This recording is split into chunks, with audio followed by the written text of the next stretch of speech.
The first thing I saw when I drove back into Briar Glen was my own handwriting nailed to the wall of the old bait shop. Not a billboard, not a welcome sign, a yellowed piece of notebook paper framed behind glass like a historical document, with two crooked stick figures drawn at the bottom and the words, I, Caleb Brooks, promise to marry Lila Hart someday, even if she gets bossy. Especially if she gets bossy. I nearly drove my truck into a mailbox. I was 32 years old, coming home with two suitcases, one dead phone, and the kind of life people called successful right before it collapsed from the inside. I'd spent the last 8 years in Charlotte selling commercial insurance to men who collected watches more expensive than my first car. I had a downtown apartment with a view, a closet full of shirts I hated, and not one person who noticed when I stopped laughing. So, I quit. No dramatic speech, no heroic exit. I just woke up one Tuesday, stared at my reflection in a bathroom mirror, and realized I'd become a man my 16-year-old self would have avoided at a gas station. By Friday, I was driving home, and by noon, I was parked in front of Lila Hart's bakery, staring at a childhood marriage contract I had apparently signed in purple crayon. The bell above the bakery door jingled when I walked in. Warm sugar, coffee, and cinnamon hit me first. Then the sound of someone laughing in the kitchen. Not a polite laugh, a real one. The kind that leaned back and took up space. I knew that laugh before I saw her. Lila Hart stepped out carrying a tray of blueberry scones, and for half a second, I forgot how to be a grown man.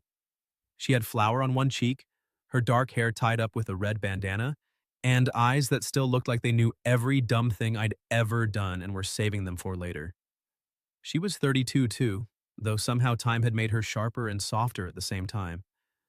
The girl who used to race me barefoot through creek beds had become a woman with strong hands, tired grace, and a mouth that looked like it had learned restraint the hard way. She saw me. The tray lowered an inch. Well, she said, if it isn't my fiancé. Every head in the bakery turned. I froze beside a display of lemon bars. An older man at the corner table lowered his newspaper. A woman in yoga pants looked from me to Lila like she'd just been handed the first episode of a series she intended to binge. I cleared my throat. That document is not legally binding. Lila slid the tray into the case without taking her eyes off me. Interesting opening statement from a man who wrote, especially if she gets bossy. I was 8. You were specific. I was under emotional duress. You had my baseball glove. You gave me that glove as a dowry. Someone in the corner snorted. And just like that, for the first time in months, maybe years, I laughed without checking who was watching. Lila smiled, but it didn't last long enough. That was the first thing I noticed after the shock wore off. She was happy to see me, I could tell, but there was a guardedness underneath it, like she had learned not to lean too hard on anything that might leave, including me. You look, she began, unemployed? Expensive and exhausted. That's fair. You staying long, Caleb? There it was. Not how are you? Not I missed you. A practical question wrapped around something tender. I looked down at my boots. I don't know yet. Her face changed so fast most people would have missed it. I didn't. Lila turned to the espresso machine. Then I'll make your coffee in a paper cup. That landed harder than it should have. When we were kids, Lila and I had been inseparable. My mom used to say we were two halves of one bad idea. We built forts in the woods, stole peaches from Mr. Whitcomb's tree, and once tried to baptize a raccoon because Lila thought it looked spiritually troubled. Then my dad died when I was 17, and grief turned me into someone obsessed with escape. I left for college, then internships, then jobs, then bigger jobs. At first, I called. Then I texted. Then I became one of those people who said, we should catch up soon. Like soon was a place you could visit. Lila stayed. She took over her grandmother's bakery, cared for her mother during cancer treatments, and became the kind of woman people depended on. The kind I used to depend on before I mistook leaving for becoming. She set the coffee in front of me. Paper cup, black, 2 sugars, she remembered. I wrapped my hand around it. You still know my order. I remember lots of useless things. Like our engagement. That one's on public display, so technically the town remembers it for me. I glanced toward the window. Why is that thing hanging at the bait shop? Because Eddie found it in an old tackle box after his dad passed, and because this town has no respect for privacy or childhood stupidity. And you let him frame it? She leaned on the counter, close enough that I caught vanilla and lemon on her skin. Let him? Caleb, your promise has been bringing tourists into my bakery for 5 years. My promise? People take pictures, come in, ask if I'm the bossy girl. I sell them scones. Honestly, you've been a decent business partner. I smiled. Do I get royalties? You abandoned your stake. The word abandoned slipped between us and changed the air. Lila looked away first. I wanted to say something clean and easy. I wanted to say I was sorry in a way that would erase 15 years of birthdays missed and calls unanswered. But apologies were not magic. I knew that now. So I said, I was wrong to disappear. Her fingers stilled on the counter. The bakery quieted in that subtle, small-town way where everyone pretends not to listen and fails professionally. Lila's eyes came back to mine. You didn't disappear. You sent Christmas cards with printed signatures. I winced.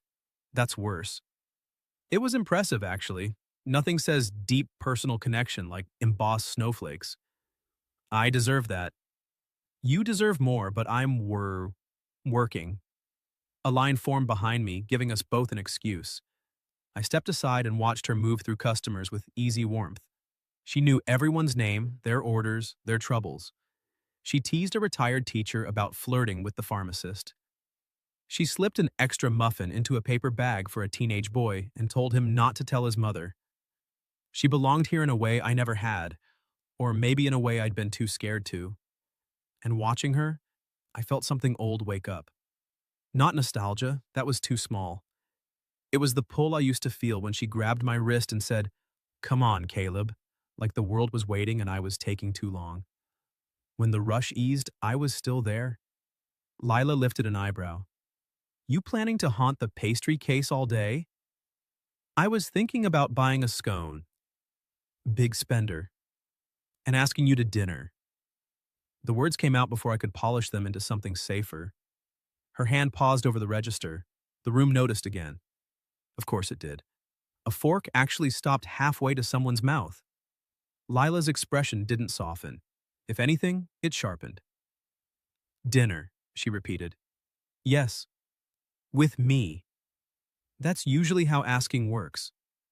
After 15 years of paper cup friendship, I'm trying to upgrade to ceramic. That almost got her. One corner of her mouth betrayed her before she caught it. Then she walked around the counter, untied her apron, and stopped in front of me. We were close now. Too close for the town not to inhale as one body. She looked up at me, and for a second, I saw the girl from the creek daring me to jump from the high rock first. You remember what you promised me when we were 8? She asked. To marry you even if you got bossy. Especially. Especially, I corrected. Her eyes held mine. Then prove you meant it. My pulse kicked once, hard. How? Lila took my coffee from my hand, poured it into a ceramic mug, and set it on the nearest table. Then she pointed to the empty chair across from it. Stay, she said. Not forever, not yet.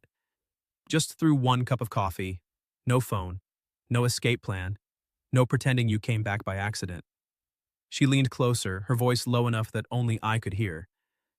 And if you can tell me the truth about why you really came home, Caleb Brooks, maybe I'll let you ask me to dinner again. I sat. It should not have felt like a grand romantic gesture, lowering myself into a wooden chair in a bakery at 1 in the afternoon. But Lila watched me do it like I'd stepped onto a bridge between who I'd been and who I might still become. She took the chair across from me, the whole bakery pretended not to care so aggressively, that Mrs. Bellamy knocked over a spoon jar. Lila folded her hands around her own mug. Start talking. Right here? You afraid of witnesses? I'm afraid of your customers live commentating my emotional collapse. They'll be respectful. From the corner, Eddie called, No, we won't. Lila didn't look away from me. Ignore Eddie, he peaked in 1987. I heard that.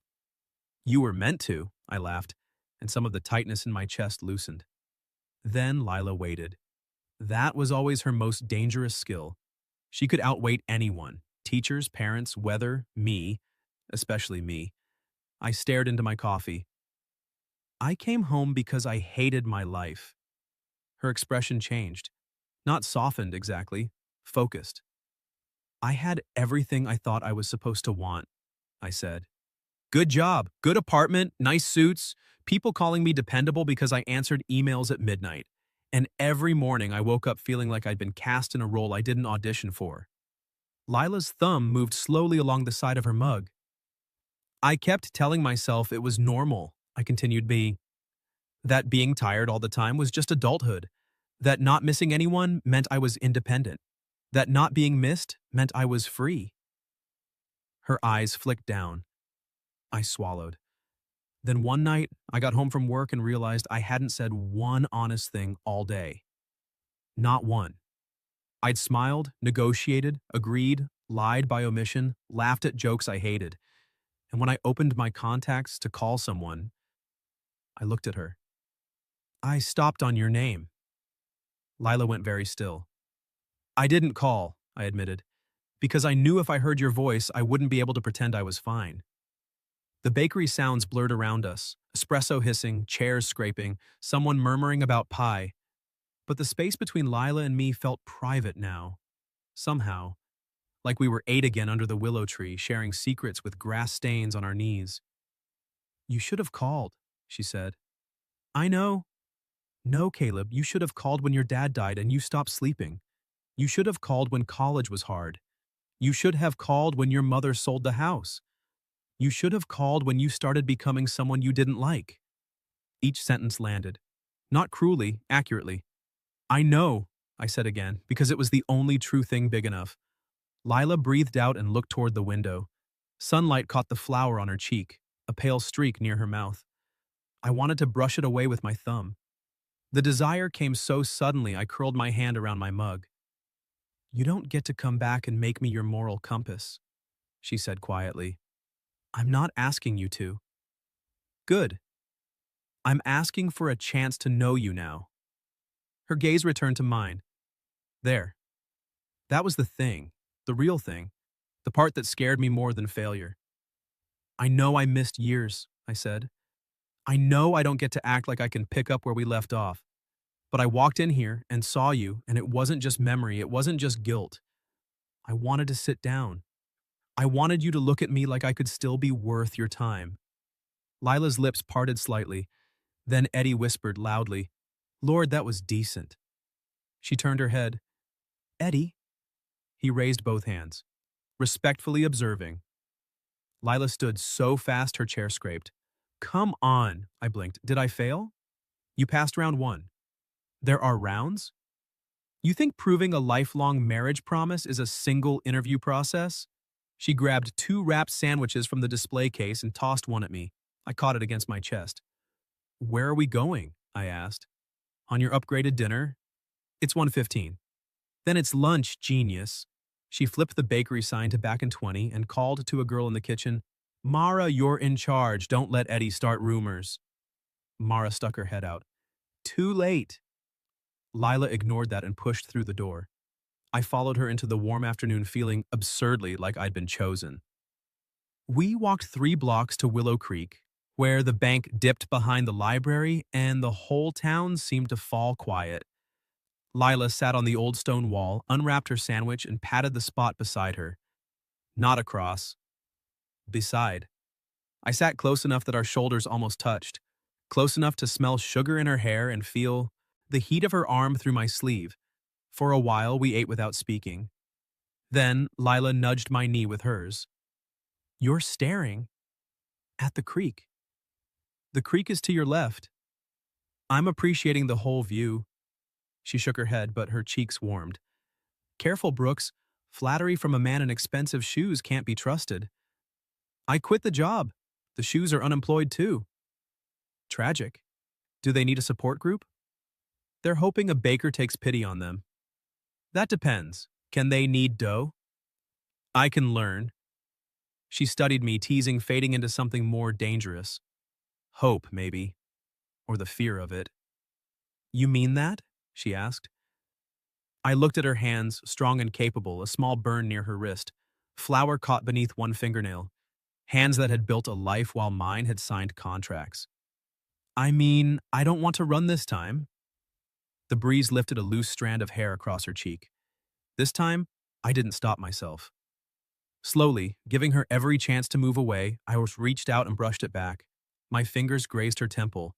Lila's breath caught, the whole world seemed to narrow to that one soft sound.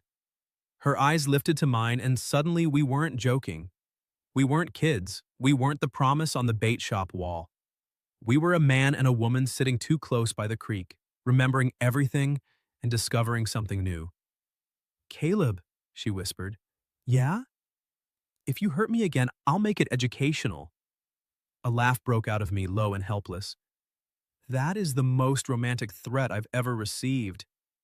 I'm serious. I know. My hand was still near her face. She didn't pull away. I'm not asking you to trust me today, I said. Just don't decide I'm already gone. Her eyes shone, though she rolled them like that might hide it. You always did make unfair requests. Then she leaned in and pressed her forehead to my shoulder. It was not a kiss.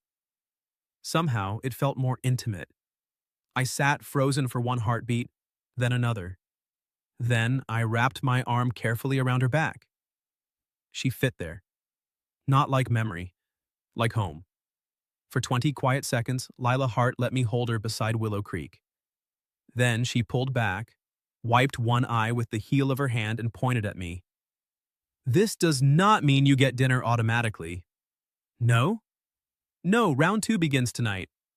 What's round 2? She smiled then, slow and wicked, and it hit me harder than any kiss could have. You're helping me bake for the Founders Day rush, she said. 4 a.m. If you show up late, our engagement is off. We're engaged again? Provisionally. I grinned. Does provisional include hand-holding? She stood, dusted crumbs from her jeans, and held out her hand. Only on the walk back, she said. Don't get arrogant. I took her hand. Her fingers slid between mine like they remembered the way. At 3:47 the next morning, I stood outside Heart and Hearth Bakery with wet hair, 2 coffees, and the nervous energy of a man arriving for a first date disguised as manual labor. The town was dark except for the bakery windows, glowing gold against the empty street. Lila opened the door before I could knock. She wore leggings, an oversized sweatshirt, and a sleepy scowl that did absolutely nothing to make her less beautiful. You're early, she said. I was afraid of losing my provisional status. Her gaze dropped to the coffees. Bribery? Preparedness. What's mine? Lavender latte, oat milk, 1 pump vanilla. She took it slowly. You remember that? I asked Mara yesterday. Lila stared at me. I shifted. That felt more honest than pretending. A smile tugged at her mouth. That answer gets you inside. The bakery before dawn was a different world. Quiet, warm, intimate. No customers, no town gossip. Just steel counters, sacks of flour, and Lila moving through the kitchen like she belonged to every inch of it. She handed me an apron. It was pink and said, Whisk Taker. I held it up. This feels targeted. It was the only one left. There are 6 black aprons on that hook. Only one left. I tied it on. Lila's eyes traveled over me, and for the first time since I'd come home, she looked at me without guarding the look, like she was allowing herself one small greedy second. My pulse noticed. She cleared her throat. Wash your hands, city boy. For the next hour, she taught me how to measure flour properly, which apparently did not mean scoop like you're digging a grave. She corrected my grip on the rolling pin by stepping behind me and placing her hands over mine. Every thought I had immediately resigned. Looser, she murmured near my shoulder. Lila? What? You can't stand that close and say looser in a bakery before sunrise and expect me to be normal. Her laugh broke against my back, warm and surprised. You were never normal. No, but I used to function. She didn't move away. Her hands stayed over mine, guiding the rolling pin forward. Her cheek nearly brushed my sleeve. This dough needs gentleness, she said. You can't bully it into becoming what you want. That a baking tip or a life lesson? With you? Both. I looked over my shoulder. Bad idea. Her face was right there. Sleep soft, flower dusted, serious beneath the teasing. My gaze dropped to her mouth before I could stop it. She saw. The air thickened. For one suspended second, I thought she might kiss me. Or I might kiss her. Or the dough might rise from sheer tension. Then a timer shrieked. We jumped apart like teenagers caught in a church basement. Lila grabbed a towel and opened the oven. Saved by the croissants. I'm starting to resent pastries. You'll respect them by noon. By 5:30, I had flour on my shirt, butter on my forearm, and a deep understanding that Lila Hart was not merely a baker. She was a commander of controlled chaos. She moved trays in and out, checked proofing dough, stirred glaze, answered Mara's sleepy questions, and still noticed every time I reached for the wrong utensil. You're good at this, I said. She slid a pan onto a rack. At yelling at you? At building something people love. She paused. The compliment landed somewhere tender. I could tell because she immediately reached for sarcasm and missed. It's just muffins. No, I said, it isn't. She looked at the kitchen around us, at the worn counters and old brick walls. My grandmother used to say bread was the closest thing to proof that patience mattered. She sounds wise. She was terrifying. Ah, family tradition. Lila pointed a spatula at me. Careful, you're one bad joke from dish duty. I thought I was already on dish duty. You're on romantic probation. It overlaps. I grinned. Romantic probation sounds promising. It sounds supervised. By you? Obviously. Then I accept all terms. Her expression shifted again, that reluctant warmth blooming before she could stop it.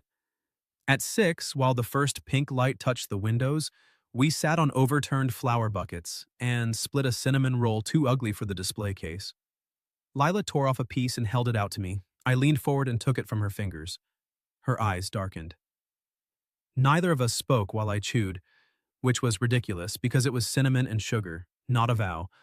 But her thumb had brushed my lower lip, and suddenly, every inch of space between us had meaning. You have icing, she said softly. Where? She reached out, then stopped. You're going to make this difficult. I was hoping. Her thumb touched the corner of my mouth. Gentle. Careful. I caught her wrist, not to stop her, just to keep her there. Lila, I said, my voice rough. Her gaze lifted. This time there was no timer, no customers, no Eddie. Just her wrist in my hand and my heart behaving like it had been waiting 15 years to make one simple decision. I want to kiss you, I said. Not because of the promise, not because of who we were, because of who you are right now. Her breath trembled, and then she whispered, Prove it. So I did. I kissed her slowly, giving her time to change her mind. She didn't. Lila leaned into me with a small sound that wrecked me.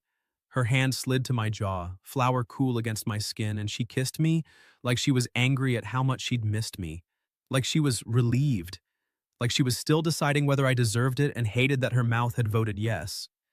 I stood, pulling her gently up with me, and she came willingly. We ended up against the counter, not rushed, not careless, just close. Her fingers curled in the front of my apron. When we broke apart, her eyes stayed closed for a second. I rested my forehead against hers. Round 2? She opened her eyes. Incomplete. I laughed under my breath. Harsh. I need more data. I'm available for further study. Her smile was soft enough to hurt. That's what I'm afraid of.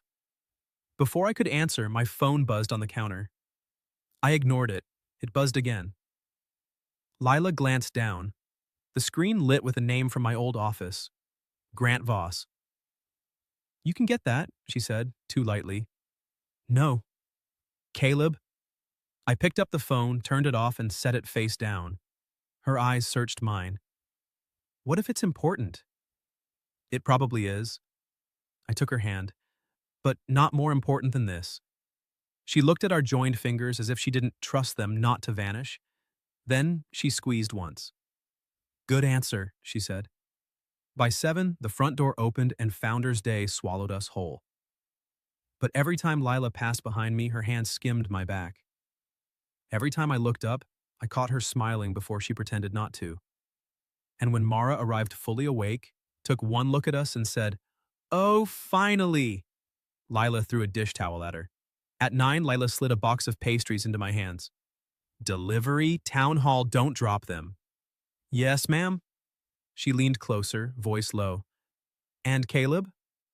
Yeah, her fingers brushed the knot of my ridiculous pink apron.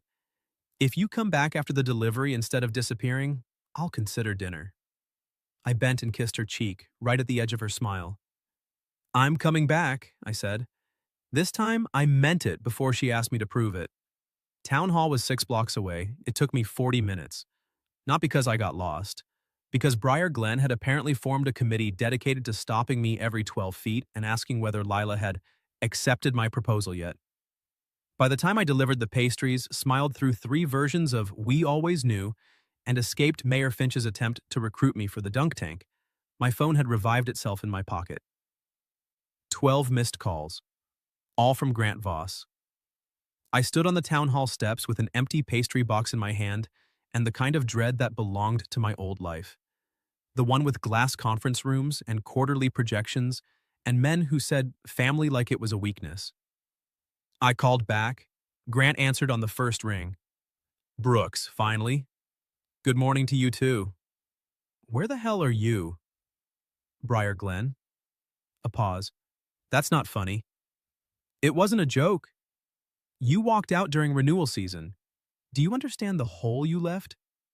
I looked across the square. The Founder's Day banners fluttered between lampposts. A kid chased bubbles near the fountain.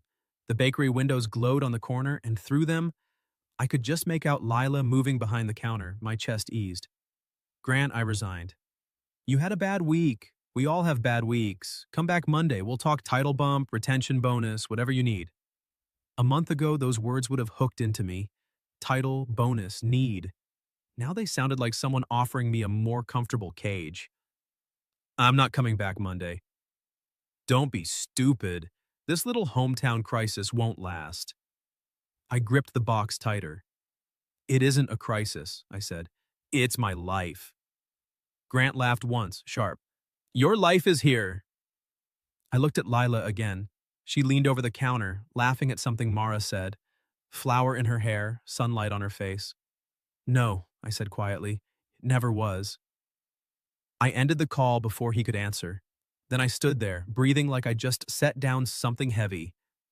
When I got back to the bakery, the morning rush had become controlled disaster. Lila was ringing up customers with one hand and boxing muffins with the other. She spotted me over the crowd. Her face changed. Not much, just enough. Relief. It hit me harder than any kiss had. I lifted the empty box like proof. She rolled her eyes, but her smile stayed. For the next 3 hours, I worked wherever she pointed. I poured coffee badly. I restocked napkins with excessive seriousness. I told Eddie he could not pay for a cherry turnover with fishing advice. Lila watched me from behind the counter, amused and careful and bright. At noon, she grabbed my wrist and pulled me into the back kitchen. The door swung shut behind us, muffling the noise. Did you turn your phone off again? She asked. No. Did you answer him? I blinked. You saw the calls? I saw your face when you came back. There was no accusation in her voice. That made it worse. I leaned against the prep table. Grant offered me more money to return. Her shoulders went still. And I told him no. She searched my face like she was looking for the trapdoor. Because of me? She asked. I stepped closer. Because of me first? Her throat moved. And because when I imagined leaving again, I said, the worst part wasn't the drive. It was picturing you standing behind that counter pretending you didn't care. Her eyes shone, but her chin lifted. I'm very good at pretending. I know, I hate it. Caleb, I don't have a 5-year plan, I said. I don't have a perfect speech. I have 2 suitcases at my mom's old neighbor's garage apartment and 1 pair of extremely judged shoes. but I know I want to stay long enough to become someone you don't have to brace yourself against. The kitchen was warm around us, smelling of yeast and sugar. Lila looked down at my hands. You keep saying things like that. I keep meaning them. That's inconvenient. I smiled faintly. For your probation system? For my heart, idiot. The words came out so softly I almost missed them. Then I didn't. I reached for her, slow enough to let her stop me. She didn't. My hands settled at her waist, and hers came to my chest, fingers curling in my shirt. You still have to ask me to dinner properly, she whispered. Lila Hart, I said, will you have dinner with me tonight? Not as a test, not as a childhood joke, but because I am wildly, embarrassingly interested in the woman who threatens me with baked goods and emotional accountability? Her laugh trembled. That was nearly proper. Nearly? You said wildly. I can downgrade to moderately. Don't you dare. I bent my head. She met me halfway. This kiss was different from the first. Less surprise, more choice. Her arms slid around my neck and mine tightened at her waist, and for a few seconds the bakery could have burned down around us, and I would have asked the flames to wait. When she pulled back, her cheeks were flushed. Dinner, she said. 7, pick me up. From here? From my place. My eyebrows rose. I've been promoted to knowing where you live? You already know where I live. I bought my grandmother's house. The blue one on Alder Street? Still blue, less haunted. I liked the haunted part. You liked being scared because I held your hand. I was 8. You were transparent. I brushed my thumb over her waist and she didn't move away. I still am. That made her quiet. Mara knocked once on the kitchen door and opened it immediately, proving the knock had been ceremonial. Sorry to interrupt whatever this very heterosexual flower situation is, but there's a line and Eddie is explaining your engagement to tourists. Lila closed her eyes. I'm going to put him in a pie. Savory or sweet? I asked. She pointed at me. Don't encourage me. But she was smiling when she went back out. At 7, I stood on the porch of the blue house on Alder Street with wildflowers from the grocery store and a shirt Mara had informed me was less insurance salesman, more emotionally available. Lila opened the door in a green sundress. I forgot the flowers had a function. She looked down at them, then back at me. Are those for me, or are you threatening my porch? You look beautiful. Her teasing expression faltered. That was the thing about Lila. She could handle jokes like armor, but tenderness still found the seams. Thank you, she said. I held out the flowers. These are also beautiful, but losing badly. She took them, smiling despite herself. Better. We walked to the Founders' Day Fair instead of driving. The evening smelled like fried dough and cut grass.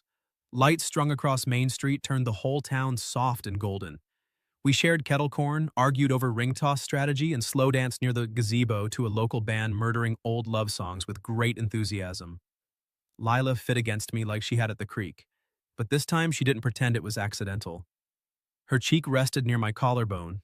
My hand held hers over my heart. I missed you, she said, so quietly the music almost swallowed it. I closed my eyes. There it was, the thing I didn't deserve and wanted anyway.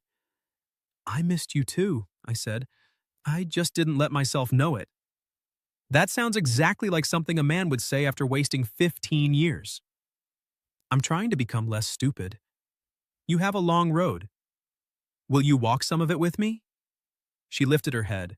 The colored lights reflected in her eyes. Some, she said. Not all. Not yet.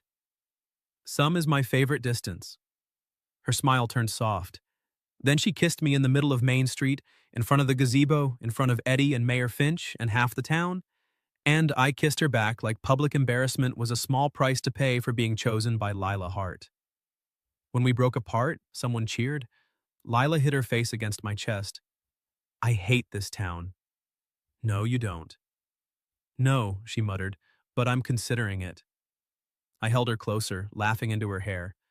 Across the street, the old bait shop window caught my eye. There, behind glass, was the purple crayon promise. I looked at it, then at the woman in my arms. For the first time, that childish vow didn't feel like a joke. It felt like a question still waiting for my grown-up answer. The next morning, Lila found me standing outside the bait shop, staring at our promise like it might start giving instructions. She came up beside me with 2 coffees, ceramic mugs. "Borrowed these from the bakery," she said. "You committing mug theft for me?" "Don't get sentimental. You're returning them." I took mine, smiling. "Yes, boss." "Careful. That word is in the contract." We stood shoulder to shoulder in front of the framed paper. The purple crayon had faded. The stick figure version of me had hair like a lightning strike. Stick figure Lila wore what looked like a crown, though she claimed it was just realistic self-awareness. "I can't believe Eddie put this up," I said. "I can't believe you spelled especially right at 8. I was serious about my vows. She glanced at me. "Were you?" The question was gentle, but it reached deep. I looked at the paper, then at her. "At 8? I meant I wanted to sit next to you at lunch forever and never let anyone else be your partner for canoe day." "That was very romantic of you." I was advanced. "And now?" My heart beat once, hard. Now was the question.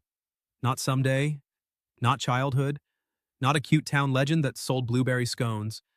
Now meant Lila in a green dress under festival lights, Lila's flour-dusted thumb at my mouth, Lila asking me to stay for 1 cup of coffee because she was brave enough to want proof and proud enough to demand it. "I'm not ready to ask you to marry me," I said. Her face went carefully blank.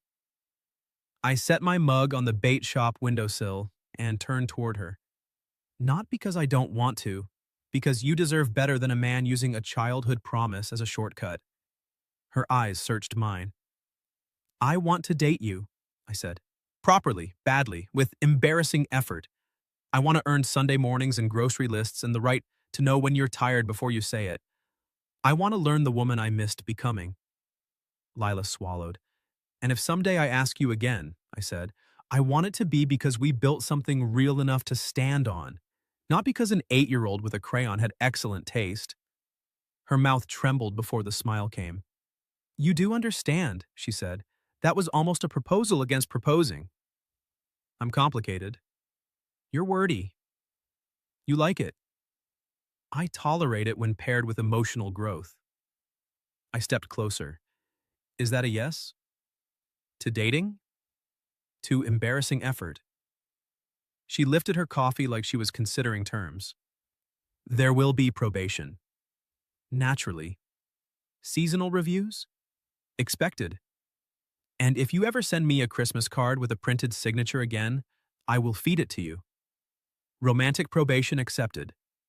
She looked up at me, softer now. "Then yes." I kissed her there, in front of the bait shop, in front of our ridiculous framed promise and the early morning delivery truck and Eddie, who opened the door at exactly the wrong time and immediately yelled, "I knew it!" Lila broke the kiss just long enough to point at him. "Go inside, Eddie," grinned. "You kids want the original document? I kept it safe." I blinked. "That's not the original?" He tapped the glass. "Copy, original's in the register. Figured it might be worth something when you two finally got your heads right." Lila groaned into my chest. "This town is a disease." I laughed and held her while Eddie disappeared inside. That afternoon, I rented the apartment over the hardware store. It had uneven floors, stubborn pipes, and a view of Heart and Hearth's back door. Lila called it strategically clingy. I called it convenient.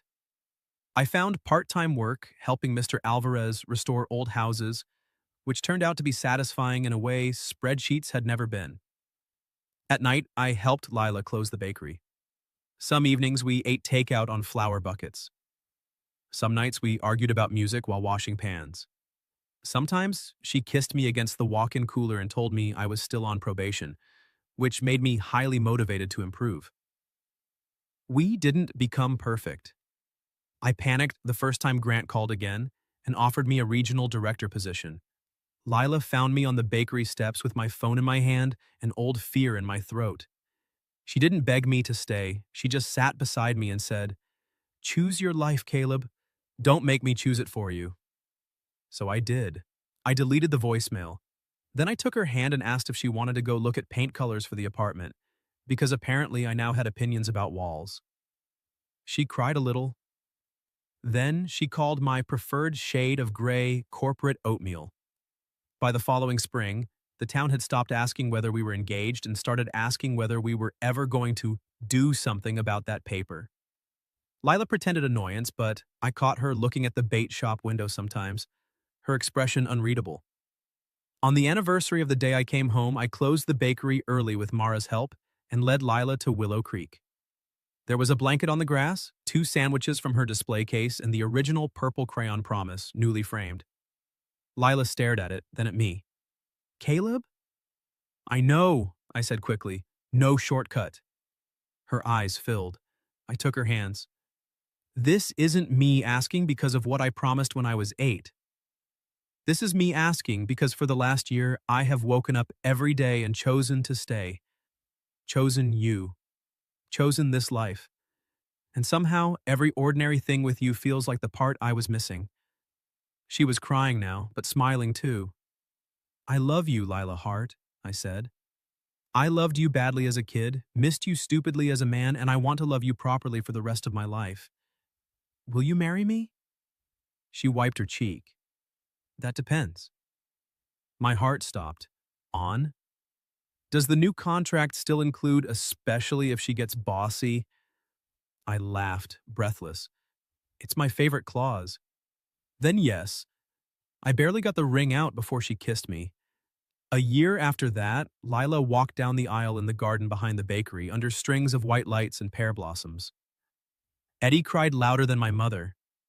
Mara officiated because she had gotten ordained online and claimed she was emotionally qualified. At the reception beside our wedding cake, Lila placed the framed childhood promise. Under it, in her neat handwriting, she had added one line. Proven. Now, most mornings I wake before dawn to the smell of bread and coffee. Lila steals the blankets. I still own one pair of expensive shoes, though they live in the back of the closet like a warning.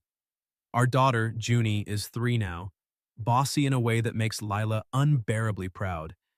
And she likes to point at the framed promise in our kitchen and ask, Daddy, did you really promise Mommy forever? And every time I pull Lila close, kiss the top of her flour-dusted head and say, Yes, sweetheart, but the best part is I got to prove it.